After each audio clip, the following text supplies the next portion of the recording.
বিএনপির ভারপ্রাপ্ত চেয়ারম্যান তারেক রহমান গঠিত রাষ্ট্র কাঠামো মেরামতের ৩১ দফার পক্ষে জনমত গঠন এবং তৃণমূলেরই গতিশীল গরিবের লক্ষ্যে সাতকানিয়া উপজেলার আমিলাস ইউনিয়ন যুবদলের উদ্যোগে কর্মী সভা অনুষ্ঠিত হয়। নভেম্বর ৩০ তারিখ বিকাল ৩টায় আমিলাস ইউনিয়নের একান কমিউনিটি হল রমনাজি তৃণমূল নেতা কর্মীলয়ের এই কর্মী সভা অনুষ্ঠিত হয়।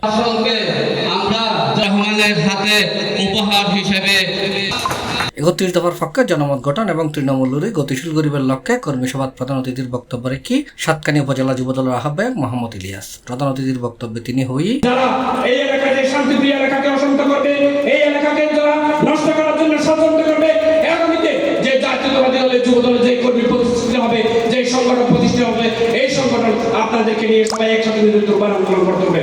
প্রিয় ভাইরা, আপনাদেরকে কাছ থেকে আমরা আশা করব সুশৃঙ্খলভাবে জাতীয়তাবাদী যুবদলকে একটি গঠনমূলক সংগঠন প্রতিষ্ঠিত করার জন্য আপনাদের কাছে আমরা এসেছি। প্রধান বক্তার বক্তব্য রেখে সাতকানিয়া উপজেলা যুবদলের সদস্য সচিব নাজিম উদ্দিন এই সময় প্রধান বক্তার বক্তব্য তিনি হয়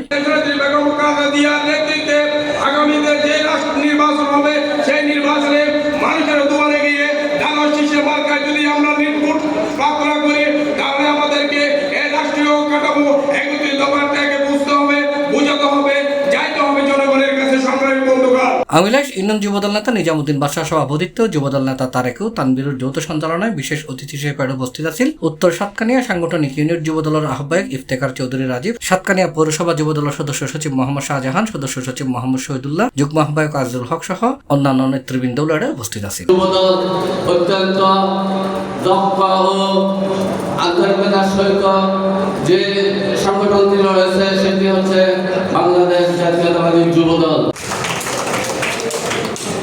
C+, চট্টগ্রাম।